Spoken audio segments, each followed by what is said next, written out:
Did you know that when someone dies too suddenly, through suicide, war, or a tragic accident, their soul may not take the same path as those who leave in peace?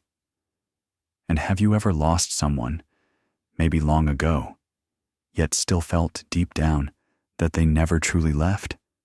As if a part of them still lingers in the corners of your home, in the silent spaces between your thoughts, a dream, a sudden chill, a memory that returns without warning. Some say it's just your imagination. Others call it grief. But ancient writings whisper something else. The Zohar once said, "Those who do not know they've died are the ones most vulnerable to the darkness." And the Bible too offers a warning. They know nothing. They understand nothing.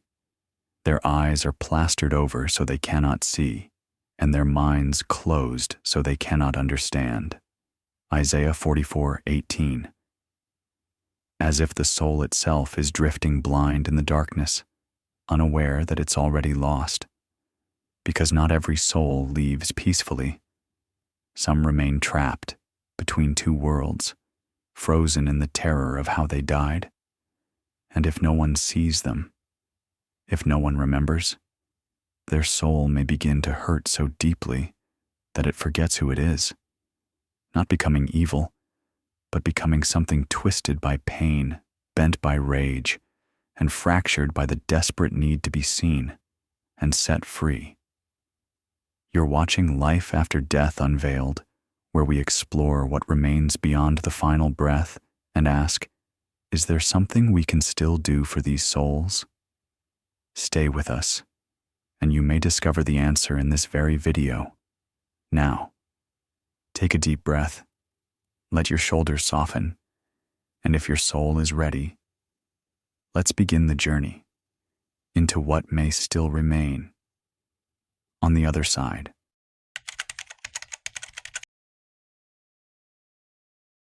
Sudden death doesn't arrive with a whisper.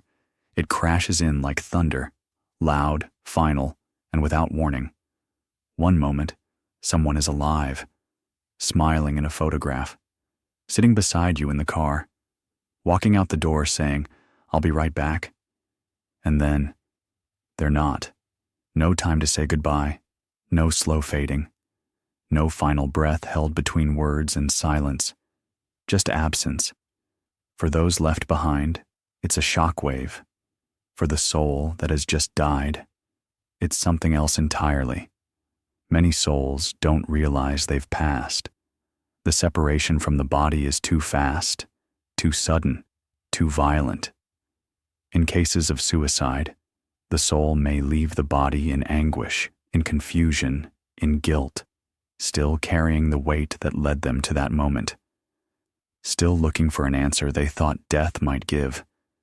In war, the final breath might be wrapped in adrenaline, in fear, in duty.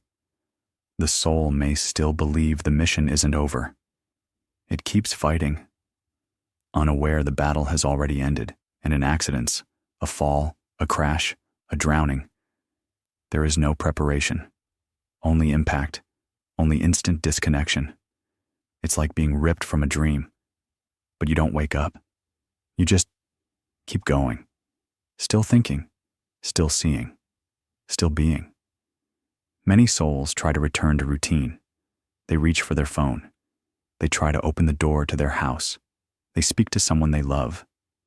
But no one responds. No one looks up. No one feels them. Imagine the terror. Watching people grieve over your body while you stand just inches away and no one can hear you. Some souls cry out. Some try to move things.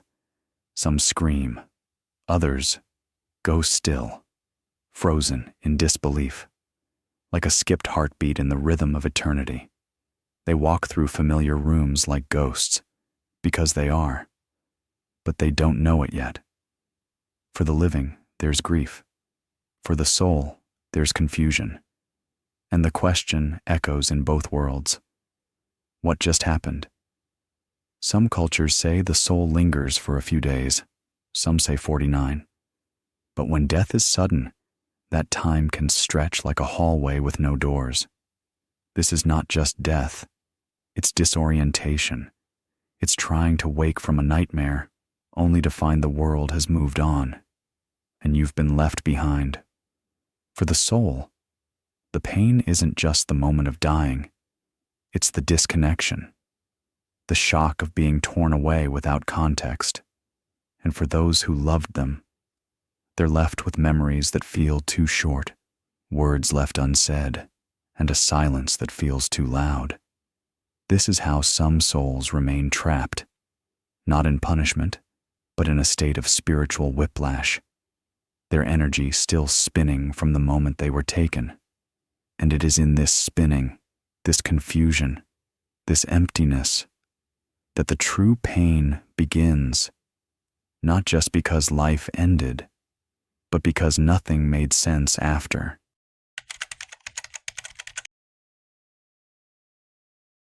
What happens when a soul doesn't realize it has died? It tries to keep living. At first, the soul may simply continue its routine, walking into the same rooms, reaching for the same light switch, calling the same names it once called in life. But now, nothing responds. The world around it feels slightly off. Time moves differently. Colors seem faded. Sounds don't echo the same. It might pass by a mirror and see nothing, or try to open a door that no longer opens, or call out, only to hear silence pressing in like fog. This is not the afterlife. This is the in-between. In spiritual traditions around the world, this state has many names. Some call it earthbound, some call it wandering, some simply say the soul is not at rest. But all describe the same haunting reality. The soul is still here, but no longer belongs. It watches people move on, family members laughing again, rooms being cleaned out, photos being taken down. To the living, they are gone, buried, mourned, remembered only on birthdays, anniversaries, and quiet nights. But to the soul, it feels like they are standing just inches away, unseen, unheard, untouched. Imagine screaming in a room and no one turning their head. Imagine trying to hug someone you love, only for your hands to pass through them like wind. Some souls become desperate. They shake walls, they flicker lights, they appear in dreams, not to scare, but to be seen, to say, I'm still here. And yet, most people miss the signs. A sudden drop in temperature, a dream that feels too real, an old song playing on repeat without reason. These moments are often brushed off as coincidence. But for the soul, each sign is a cry for acknowledgement. Near-death experiencers often speak of this in-between space.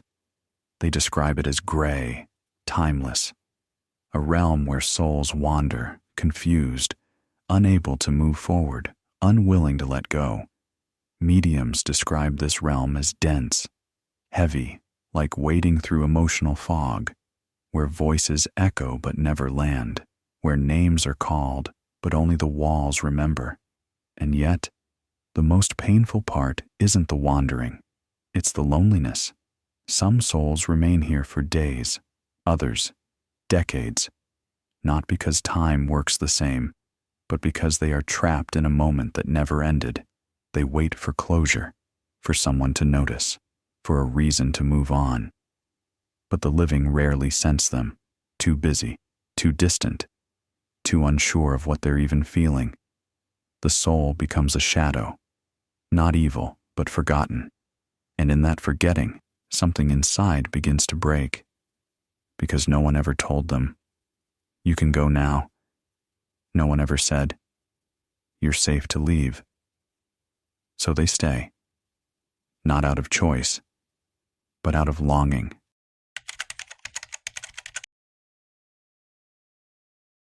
At first, the soul waits, it cries out, it lingers, it hopes. But over time, something begins to shift. The light that once surrounded it, dimmed. The memory of who it was, fading. The voice it once used to speak, becomes a distant echo, lost in its own sorrow. The soul does not become evil, but it begins to distort.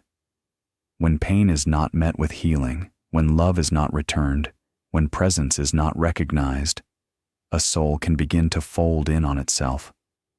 Grief becomes anger, anger becomes bitterness, and bitterness becomes a prison. In some Eastern traditions, they speak of hungry ghosts, spirits twisted by unmet desire, forever starving for connection, for acknowledgement, for release. In Buddhism, the term preta refers to a being that suffers from intense cravings and loneliness, not because it is bad, but because it was forgotten. In certain esoteric Christian texts, there are spirits described as wandering in dry places, restless, seeking a place to belong, but finding none. And all of them point to the same truth. A soul unloved, unseen, and unhealed can slowly lose itself. Picture this: a soft glow, flickering like a candle in wind. A face once radiant, now blurred, features melting into shadow. A voice once calling for help, now screaming in silence, so loud it warps the space around it. This is not horror. This is heartbreak, because at the core of this transformation is abandonment. Not always by others, but by time, by memory, by meaning. And that soul, still carrying the moment of its death like a weight chained to its spirit, begins to forget that it was ever anything more than pain. It lashes out, not in hatred, but in the desperate attempt to be noticed. It clings to places, to people, to memories like lifelines, hoping someone, anyone, will remember. Most terrifying of all, the world moves on. The people move on. But that soul does not. It remains invisible in the crowd, silent in the prayer, unspoken in the story. This is how a soul begins to change, not because it wanted to, but because it was never shown a way out.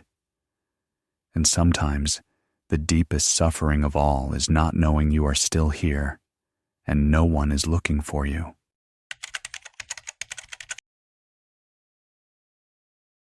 But even in darkness, light remembers how to find its way back.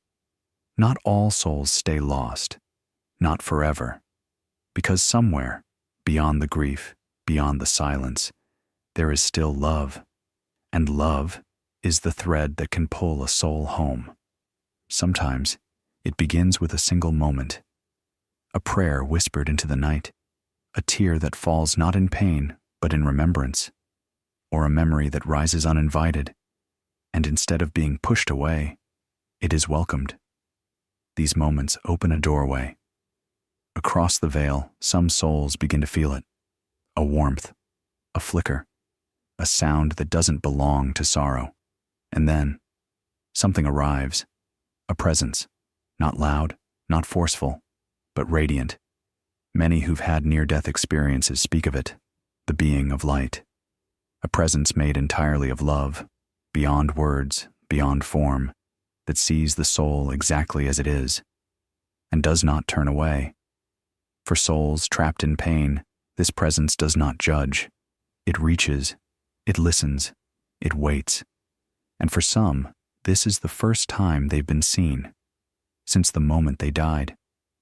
Sometimes it is not a being of light, but another soul, a guide, a loved one, someone they once trusted, sent to help them remember who they are. Other times, it is the love of someone still living, a mother who still prays every night, a sibling who lights a candle, a friend who speaks their name aloud.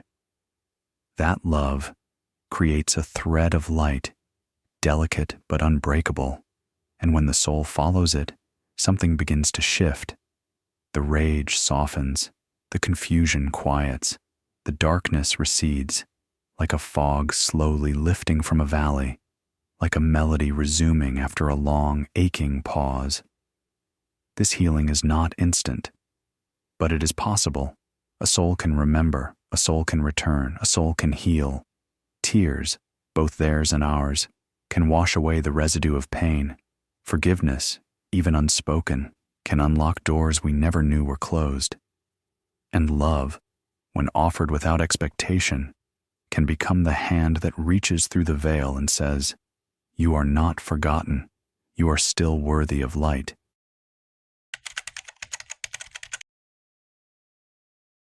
Some souls leave quietly, some leave in pain, and some never really leave at all.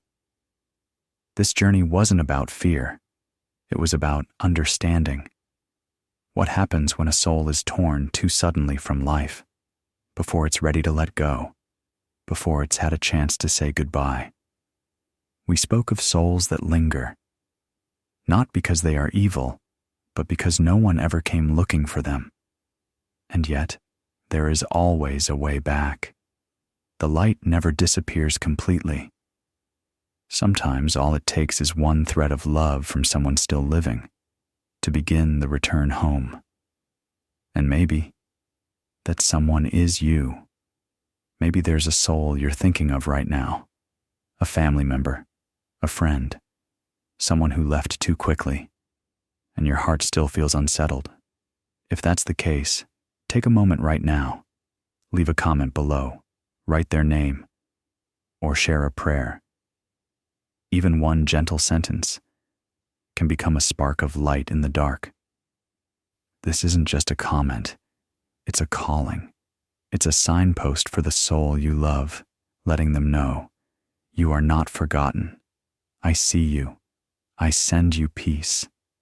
And if this message touched something deep in your soul, please like and share this video with someone who might need it. Let's create a space, together, where no soul is left behind, and where every tear, every prayer, every memory becomes part of the healing. And finally, subscribe to Life After Death Unveiled so we can continue this sacred journey together through what's unknown and toward the light.